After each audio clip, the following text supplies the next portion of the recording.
মাহি দৌড়ে এসে আকাশকে জড়িয়ে ধরে কান্না করে দেয়। আকাশ বলল, এই পাগলি, কান্না করছো কেন? আমি আসি তো। আমি থাকতে তোমার গায়ে হাত দিবি এমন মানুষের এখনো পয়দা হয় নাই। এদিকে পুরো কলেজে তো হা করে তাকিয়ে আছে দুজনের দিকে। তাদের কমিটি দেখতেছে। মাহি আকাশের বুকের মধ্যে মাথা দিয়ে কান্না করেই যাচ্ছে। সে আজ বুঝে নিয়েছে আকাশ কেমন, কাকে সে ধোঁকা দিতে যাচ্ছিল। যে তাকে মৃত্যুর হাত থেকে বাঁচিয়ে আনলো তাকেই। সে আজ বুঝে গেছে আকাশের বুকে তার শেষ ঠিকানা। না, আমি আকাশকে ধোঁকা দিতে পারবো না। আজ আমি আমার মনের উত্তর পেয়ে গেছি। ওকে নিয়ে আমি দূরে কোথাও চলে যাব, থাকবো না আর এই শহরে। দুজনে মিলে দুজনে দূরে কোথাও গিয়ে ঘর সংসার করব। এদিকে আকাশ মাইকে সান্ত্বনা করতে ব্যস্ত। তারপর মাইকে কোনো রকম সান্ত্বনা দিয়ে বুঝিয়ে শুনিয়ে বাসায় দিয়ে আসে। মাই যেন পাগল পাগল হয়ে যাচ্ছে, কারণ সে আকাশকে হারাতে পারবে না। এভাবে আরও কিছুদিন কেটে যায়, বাকি মাত্রই 3 দিন। আকাশ এদিকে লক্ষ্য করতেছে মাহিও যেন কেমন পরিবর্তন হয়ে গেছে। আকাশ যে সময় ওর সাথে সাথে থাকে সে সবসময় আকাশের সাথেই সাহার মতো লেগে থাকে, আর দূরে থাকলে সর্বদা ফোন দিয়ে খোঁজ খবর নেয়। সকাল থেকে মাহির বস ওকে ফোন করে যাচ্ছে, কিন্তু সে ভয়ে ফোন রিসিভ করছে না। সে বসকে কি বলবে, সে আকাশকে ধোঁকা দিতে চায় না। বস শেষ কয়েকবার ফোন দেয়, না পারতে ফোন রিসিভ করে। বস বলল, কি সমস্যা মাহি? এত সময় ধরে ফোন দিচ্ছি, ফোন রিসিভ করছো না কেন? মাহি বলল, বস একটু সমস্যা ছিলাম, আকাশ আমার সাথেই ছিল, তাই ফোন রিসিভ করিনি। মিথ্যা বলল। বস বলল, শোনো, হাতে আর সময় বেশি নেই। তোমার ফোনে একটা ঠিকানা ট্র্যাক্স করব, আমি ওখানেই থাকবো। তুমি আকাশকে ফুসিয়ে ফাঁসিয়ে ট্র্যাক্স করার ঠিকানা মতো চলে আসবা। যদি কোনো কারণে এদিকে ওদিকে হয়, জানোই তো তোমার মায়ের অপারেশন হবে না টাকার কারণে। মাহি কি করবে, কিছুই মাথা কাজ করছে না। সে এমন মিশনে যোগ দিছে কারণ এই মিশনটা করলে তারা তাকে মোটা অংশে টাকা দিবে, যা টাকা দিয়ে তার মায়ের চিকিৎসা সে ভালোভাবেই করতে পারবে। তার মায়ের লিভার টিউমার ধরা পড়ছে, সেটাকে অপারেশন করতে হবে। এদিকে আকাশ, অন্যদিকে তার জন্মদাতি মা। কাকে রেখে কাকে বাঁচাবে সে? না, আমার মাকে বাঁচাতে হবে। সে মনের মধ্যে পাথর রেখে, না, বস মিস হবে না, আমি ওকে নিয়ে ঠিকানা মতোই চলে যাব। বস ফোন কেটে দেয়।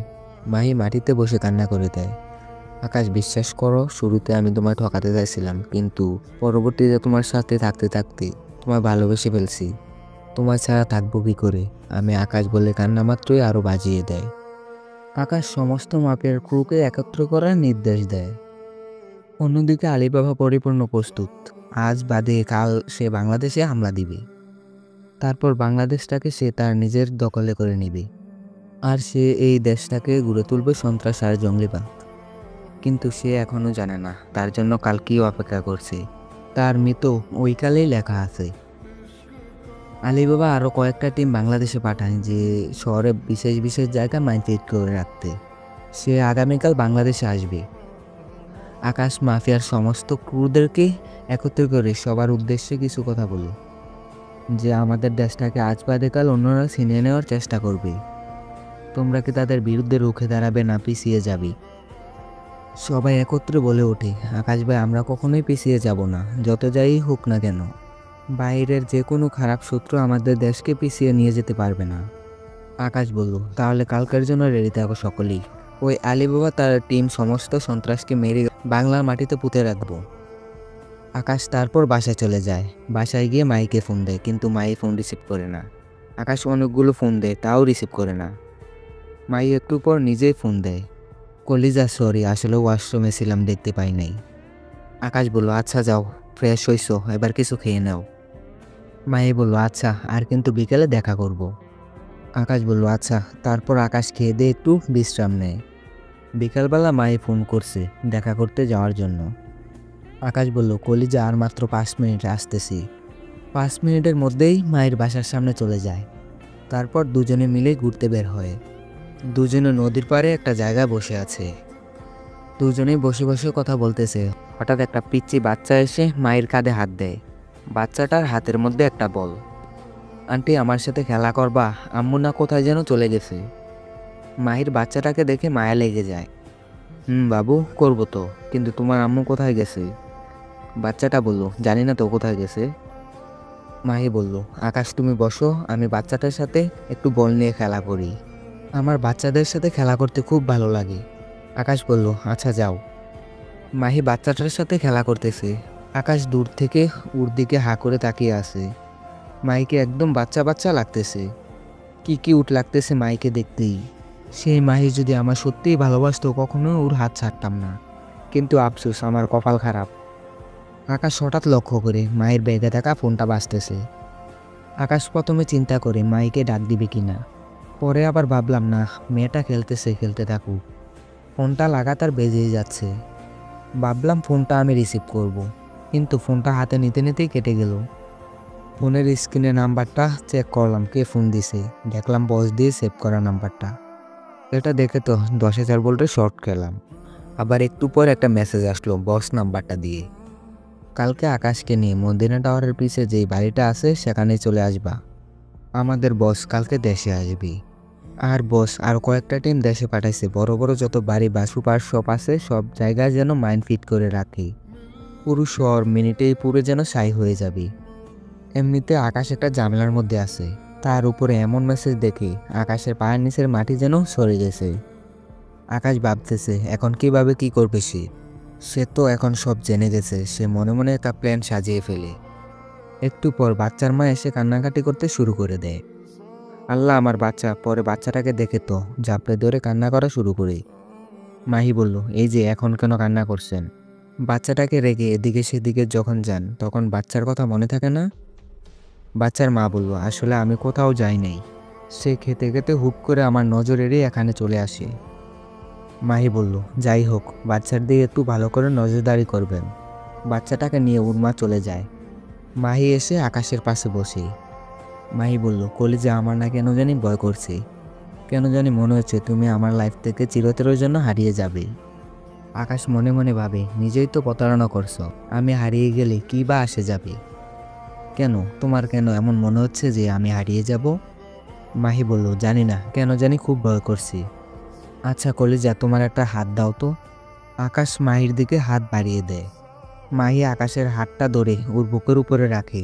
কিছু অনুভব করছো? আকাশ বলল, খুব কাঁপতেছে বুকটা। মাহি বলল, আকাশ, এটা বিশ্বাস করো, এই মাহি তোমাকে সত্যিই ভালোবাসে। নিজের জীবনের থেকেও বেশি ভালোবাসে। বলতে বলতে কান্না করে দেয়। আকাশ মায়ের কথা শুনে কেন জানি মনে হচ্ছে এই কথাগুলো মিথ্যা নয়। এই কথাগুলোর মধ্যে অদ্ভুত একটা পাওয়ার আছে যা আকাশকে বারবার ভাবতে বাধ্য করে। আকাশ যখন মায়ের বুকে হাত দেয় তখনই সে বুঝতে পারে মাই কোনো না কোনোভাবে ওকে সত্যিই ভালোবাসে। কিন্তু আবার এটাও মাথায় কাজ করছে না সে যে প্রতারণা করে আসছে। দূর, যা হবে কাল দেখা যাবে। সে মাইকে শক্ত করে বুকের সাথে জড়িয়ে ধরে। বেশ কিছু সময় মাহি আকাশের বুকের মধ্যে মাথা রেখে কান্না করে। আকাশ মাইকে অনেক কষ্টে শান্ত করে। তারপর দুজনেই সেখান থেকে উঠে রিক্সা নেয় বাসার উদ্দেশ্যে। আকাশ আগে মাহিকে পৌঁছে দিয়ে সে পরে বাসায় ফিরবে। মাহি বাসার সামনে আসার পর মাহি নেমে যায় রিক্সা থেকে। আর আকাশকে বলে, কলিজা, কাল আমার সাথে এক জায়গায় যেতে হবে, তুমি রেডি থেকো। আকাশ আর কোনো প্রশ্নই করে না যে কোথায় যাবে। সে তো জেনেই গেছে মাহি তাকে কোথায় নিয়ে যাবে। আচ্ছা, সমস্যা নাই, যাব। মাহি বাসায় না গিয়ে রিক্সা নিয়ে ওদের টিমের আসল পাওয়ার পয়েন্ট যেটা আছে সেখানে চলে যায়। সেখানে ইয়াসিন আরও ক্রু মেম্বার আছে। সে ইয়াসিন আর যারা মজুদ আছে সবাইকে নিজে প্ল্যানটা বলি। ইয়াসিন তো কোনো মতে রাজি হয় না যে আকাশ একা যাবে। তার কথা হচ্ছে সেও যাবে তার সাথে। আকাশ বলল, ইয়াসিন, সমস্যা নেই। আমি যাওয়ার পর কিছু সময় পর একটা সিগন্যাল পাঠাবো তোদের ফোনে। যদি সিগন্যাল পাঠাতে না পারি তাহলে 30 মিনিট ওয়েট করবি, পরে সোজা হামলা করবি। আগে থেকে তোরা পুরো শহরটাকে ঘেরাও করে ফেলবি। ইয়াসিন বলল, আচ্ছা ভাইয়া। আকাশ বলল, আর শুন, ওরা শহরের সমস্ত বড় বড় যত বাড়ি আছে বা টাওয়ার আছে সব জায়গায় মাইন ফিট করে রাখবে, সেগুলো ডিফিউজ করার ব্যবস্থা কর। ইয়াসিন আকাশের কথা মতো ক্রু মেম্বারদের আলাদা আলাদা করে কাজে পাঠিয়ে দেয়। সমস্ত কিছু প্ল্যান করা শেষ। আকাশ বাসায় চলে আসতে যাবে। আগে সে নাফিস ভাইকে ফোন দেয়, কিন্তু নাফিস ভাইয়ের ফোন বন্ধ বলে। আকাশ তো কিছুই বুঝে উঠতে পারছে না। সে বাসায় যাওয়ার আগে নাফিস ভাইয়ের বাসায় যায়, কিন্তু নাফিস ভাই নাকি বাসায় নেই। তারপর আকাশ বাসায় এসে ঘুমিয়ে পড়ে। সকালে উঠে নাস্তা করে একটু মায়ের সাথে কথা বলে পরে আবার বাসায় চলে আসে। মাগরিবের পর প্রায় 9টার দিকে মায়ে ফোন দেয় যে আকাশ, রেডি হয়ে আমার বাসার সামনে চলে আসো। আকাশ শার্টটা গায়ে দিয়ে কোমরে 2টা মেশিন নিয়ে ইয়াসিনকে ইনফর্ম করে সে বের হচ্ছে। ইয়াসিনটা আগেই জায়গা মতো পজিশন নিয়ে বসে আছে। মাহির বাসার সামনে অপেক্ষা করছে। আকাশ গাড়ি নিয়ে রওনা হয়েছে। কিন্তু মায়ের কেন জানি চোখ মুখ লাল হয়ে যাচ্ছে। চোখের কোণে বেয়ে পানি পড়তে আরম্ভ করি। সে চোখের পানিগুলো মুছে নেয়। একটু পর আকাশ আসে। কলিজা, তুমি রেডি তো? মাহি বলল, কলিজা। আকাশ মায়ের দিকে নজর পড়তে ওর চোখ যেন ফিরাতে পারছে না। একদম হুবাহু পরীর মতো লাগছে মাইকে। আকাশ মায়ের দিকে এক নজর চেয়ে আছে। মাই বলল, আকাশ হয়েছে, চলো।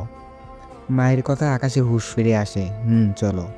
মাই বলল, এই ওয়েট, একটা কাজ বাকি বলে মাহি আকাশকে শক্ত করে জড়িয়ে ধরে। মায়ের চোখ বেয়ে টপটপ পানি পড়েই যাচ্ছে। সে মনে মনে আকাশের থেকে মাপ চেয়ে নেয়। মাহি বলতে আরম্ভ করে, কলিজা, আমাকে মাফ করে দিও। তোমায় সত্যিই আমি ভালোবাসছি, কিন্তু তারপরও তোমার সাথে ছলনা করতে হচ্ছে আমার মায়ের চিকিৎসার জন্য। আকাশ বলল, এই মাহি, কি হয়েছে, যাবে না? মাহি চোখের পানি মুছে নেয় আকাশ না দেখার মতো করে।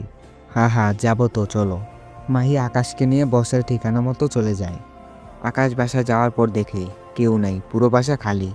কিন্তু একটু পরে পুরো বাসা ঘিরে ফেলে আলিবাবার ছেলেরা। ওরা সবাই মিলে ছিল 50-60 জন হবে ছেলে। মাই সুন্দর করে সাইড হয়ে যায়। আকাশ এতজনের সাথে কখনোই পেরে উঠবে না। এমন সময় আলিবাবা আসে। মাহি আলিবাবার সাথে গিয়ে মাথা নিচু করে দাঁড়িয়ে আছে। আলিবাবা বলে, আকাশ, এখনো সময় আছে, ভালোই বলে আমাদের দলের সাথে যোগ দে। ভালো একটা অবস্থান করে দিব তোর। আলিবাবা বাংলাও পারে। আকাশ বলল, তোর মতো দেশদ্রোহীনের সাথে মিলে কাজ করব সেটা ভাবলি কি করি? আলিবাবা বলল, এই তোর খুব দেমাগ। এই তোরা চেয়ে চেয়ে কি দেখছিস? যা, ওর কলিজাটা শরীর থেকে ছিঁড়ে নিয়ে আয়। দেখবো কত বড় কলিজা হয়ে গেছে ওর। আমার সামনে বড় গলার কথা বলে ছেলে পেলে আকাশের দিকে এগিয়ে আসে মারার জন্য। আকাশ ছেলেগুলোকে একাই মারতে শুরু করে। 10-12 জনকে সে কিছু সময়ের মধ্যে মাটিতে শুইয়ে দেয়। এবার আরও কিছু ছেলে পেলে এগিয়ে আসে ওকে মারার জন্য, হাতে বিভিন্ন ধরনের তলোয়ার। আকাশ পকেট থেকে সিগারেটটা বের করে আর একে একে ওইগুলাকেও মেরে মাটিতে ফেলে দেয়। এই সময় কেউ একজন এসে আকাশের মাথায় সজোরে বাড়ি দেয়, লোহা জাতির কিছু একটা দিয়ে। আকাশ পিছনে ফিরে যখন দেখে মানুষটাকে, তার চোখ যেন বড় বড় হয়ে যায়। যাকে সে অন্ধের মতো ভরসা করত, সেই নাফিস ভাই তার সাথে। আকাশ যেন বিশ্বাসই করতে পারছে না। আকাশের মাথার সাইড দিয়ে টুকটুক করে রক্ত পড়ছে, তাও সে হার মানে না। নাফিস ভাইকে শরীরের সমস্ত শক্তি দিয়ে লাথি মারে। নাফিস ভাই সোজা মাটিতে গিয়ে পড়ে। আলিবাবার লোকরা এসে আকাশ ভাইকে ধরে ফেলে। এমনভাবে ধরছে সে নড়তে চড়তেও পারছে না। আলিবাবা এসে আকাশের গলা হাত দিয়ে বলে, এই কুত্তার বাচ্চা, তোর অনেক পাওয়ার হয়েছে। নিজেকে এই শহরের ডন মনে করিস? ভালোই বলছিলাম আমাদের দলে যোগ দেওয়ার জন্য, কিন্তু তুই তাও করিসনি। এবার মরার জন্য রেডি হ।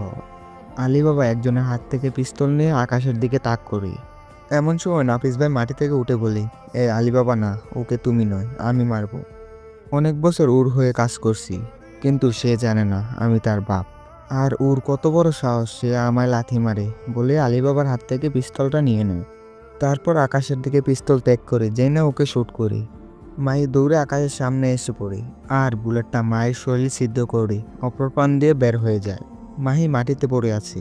অন্যদিকে ইয়াসিন আর পুরো মাফিয়ার সমস্ত ক্রুরা ওয়েট করতেছে কখন আকাশ সিগন্যাল দিবে, কিন্তু 30 মিনিটের চেয়েও বেশি হয়ে গেছে, এখনও সিগন্যাল আসেনি। তাই তারা সিদ্ধান্ত নেয় এখনই হামলা করবে। ইয়াসিন সবাইকে নিয়ে মদিনা টাওয়ারের পিছে যায়। পিছনে যাওয়ার সাথে সাথে আলিবাবার লোকরা খবর পেয়ে যায় আর ওরা পিস্তল, রান্দা ইত্যাদি নিয়ে মাফিয়ার ক্রুদের উপর হামলা করে। কিন্তু এত হাজার মাফিয়ার ক্রুর সামনে আলিবাবার এই অল্প সংখ্যার লোক মশামাছির থেকেও ছোট একটা প্রাণী। মাফিয়ার ক্রুরা আলিবাবার টিমের সব কটাকে আটক করে, সাথে আলিবাবা আর নাফিস ভাইও আছে। আকাশের মাথা যেন বো বো করে ঘুরতেছে, সে যেন শক্তি পাচ্ছে না কিছু করার মতো। ইয়াসিন দৌড়ে গিয়ে আকাশকে ধরে আর বলতে শুরু করে, ভাই আপনার কি হয়েছে? আকাশ বলল, আমার কিছুই হয় নাই, মাহিকে দেখ। ইয়াসিন বলল, ভাই উনার তো শরীর থেকে প্রচুর রক্ত বের হয়েছে। আকাশ বলল, তাড়াতাড়ি হসপিটালে নিয়ে যা, আমি এদেরকে দেখছি। ইয়াসিন তাড়াতাড়ি গাড়িতে করে মাহিকে হসপিটালে নিয়ে যায়। আকাশ পা থেকে জুতা খুলে আলিবাবার গালে কষিয়ে কয়েকটা লাগিয়ে দেয়, নাফিস ভাইকেও কয়েকটা দেয়।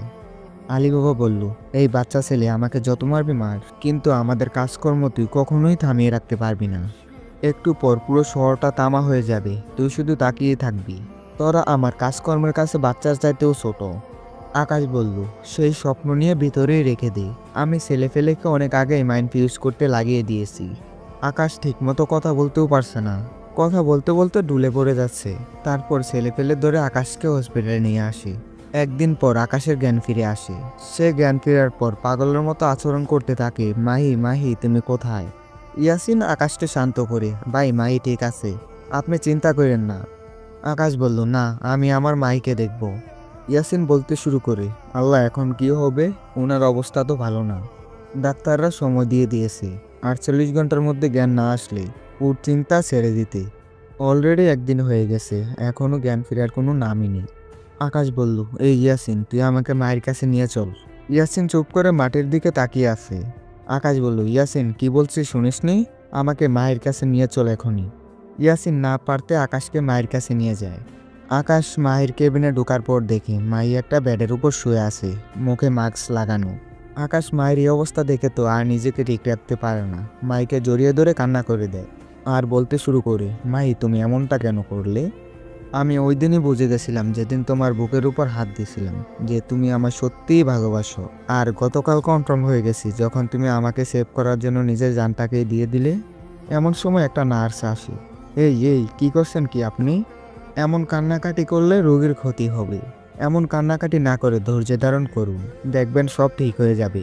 তারপর নার্সের কথা শুনে আকাশ কান্না থামিয়ে দেয় আর চুপচাপ করে মায়ের সামনে বসে থাকে। ইয়াসিন বলল, ভাই, খাওয়ার সময় হয়ে গেছে, আসেন কিছু খেয়ে নেন। আকাশ বলল, না, আমি কিছুই খাবো না মায়ের জ্ঞান ফেরার পর্যন্ত, ওর সাথেই বসে থাকবো। ইয়াসিন বলল, ভাই, কিছু না খেলে যে আপনিও অসুস্থ হয়ে যাবেন। আকাশ বলল, সমস্যা নেই, অসুস্থ হলে হব, তাও আমি কিছুই খাবো না। আকাশের জিদের কাছে সবাই হার মেনে যায়। দুপুর পেরিয়ে বিকেল হয়ে যায়, এখনো মায়ের জ্ঞান আসে না। আকাশ তো একদম ভেঙে পড়ে। হঠাৎ মায়ের জ্ঞান ফিরে আসে। ইয়াসিন দৌড়ে গিয়ে ডক্টরকে ডেকে নিয়ে আসে। তারপর ডাক্তার এসে সমস্ত কিছু চেক আপ করে, না, এখন ঠিক আছে, আর কোনো বিপদের আশঙ্কাই নেই। মাহি জ্ঞান ফিরে দেখতে পায় আকাশ তার পাশে বসে আছে। মাহি বেডে শুয়ে কান্না করে দেয়। আর মাহি মনে মনে ভাবে, সে কোন মুখ নিয়ে আকাশের সাথে কথা বলবে, সে কোন মুখ নিয়ে আকাশের সামনে যাবে। আকাশ বলল, এই কলিজা, তুমি কান্না করছো কেন? আমি জানি আমার কলিজাটা আমাকে সত্যিই ভালোবাসে, আর আমিও আমার কলিজাটাকে সত্যিই ভালোবাসি। মাহি বলল, বিশ্বাস করো, আমার মায়ের জন্য শুধু এমনটা করছি। আমার কাছে তেমন টাকা নাই যে আমার মাকে চিকিৎসা করব, তাই বাধ্য হয়ে এই পথ বেছে নিছি। তারপর আকাশ মাইকে জড়িয়ে ধরে বলে, এই বাবু, চুপ করো, যা হয়েছে হয়েছে, তোমার মায়ের চিকিৎসা আমি করব। মাইকে কিছুদিন হসপিটালে রেখে আকাশ তারপর মাইকে নিয়ে ওর বাড়ি চলে যায়। বাড়ি বলতে আকাশের মায়ের কাছে। ওদের আসল ভিটামাটির বাড়ি যেখানে, সেখানে নিয়ে যায়। আকাশের মা তো মহা খুশি, এদিকে ছেলে আসছে, অন্যদিকে ছেলে তার পছন্দের মানুষকে নিয়ে আসছে। আকাশের মাও চাচ্ছিল যে আকাশকে বিয়ে দিতে। আকাশের মা বলল, যাক, এবার আমার ছেলেকে আমি বিয়ে দিব। আকাশের মায়ের বেশ পছন্দ হয়েছে মাইকে। বিয়ের সময় ঠিক হয়, তার আগেই মাহির আম্মুকে দেশে নিয়ে এসে ট্রিটমেন্ট করায়। মাহির আম্মু সুস্থ হয়ে যায়, ধুমধাম করে আকাশে আর মাহির বিয়ে হয়ে যায়। দুজনেই সংসার জীবন শুরু করে। মাহি এখনো আগের মতোই আছে। কলেজে গেলে গুন্ডামি মাস্তানি করে, তবে সেটা আকাশের জন্য। কোনো মেয়ে যদি আকাশের দিকে চোখ দেয় বা ওর সাথে কথা বলতে আসে, তাহলে মাহি ওর 12টা 13টা 14টাও বাজিয়ে দেয়। আর আকাশ এখনও নিজের কাজকর্মের ইন্তজাম দিয়েই যাচ্ছে। আলিবাবার মৃত্যুর পর দেশে এখনও কেউ নজর দিতে 10বার চিন্তা করি, কারণ সবাই জেনে গেছে দেশের মধ্যে একটা বাঘ আছে, ও নজর দিলে শরীর থেকে মাথা আলাদা করে ফেলবে। 1 বছর পর আকাশ আর মায়ের সংসারটা আলোকিত করি, ফুটফুটে কন্যা হয়। আকাশ আর মাহি এখন খুব ব্যস্ত তাদের কন্যাটাকে নিয়ে।